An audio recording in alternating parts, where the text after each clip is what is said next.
U.S. Customs and Border Protection has a nearly impossible assignment: try to intercept all the stolen automobiles leaving the country.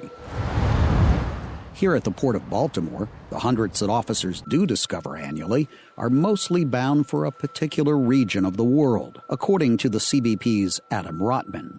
I'd say 90 to 95% of every one of our stolen automobiles is headed to West Africa.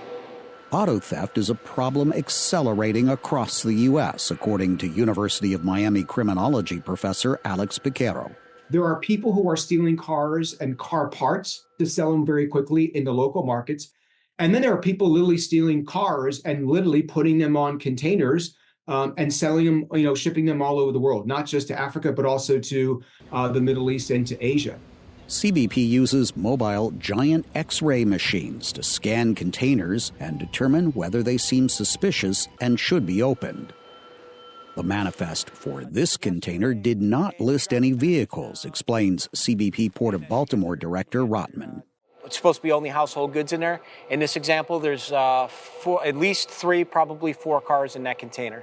This 2021 Mercedes-Benz, valued at $48,000, was fraudulently purchased in the state of Ohio with a stolen identity. It was intercepted here in Maryland and was intended to be shipped to the West African country of Togo. This container we just opened today, the vehicle on the top here, that Honda, we've already verified through the VIN number that car is stolen. There is 2 more in the back. There's another one hanging from chains. Law enforcement says criminals frequently rent cars for a 30-day period, drive the vehicles directly into a container, and post a fake VIN, the vehicle identification number, over the real one.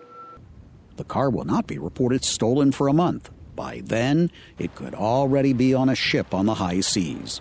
Rotman's team hopes to intercept such cars before they head out to sea. We noticed that the check digit on the VIN doesn't match what's supposed to be on a Ford truck.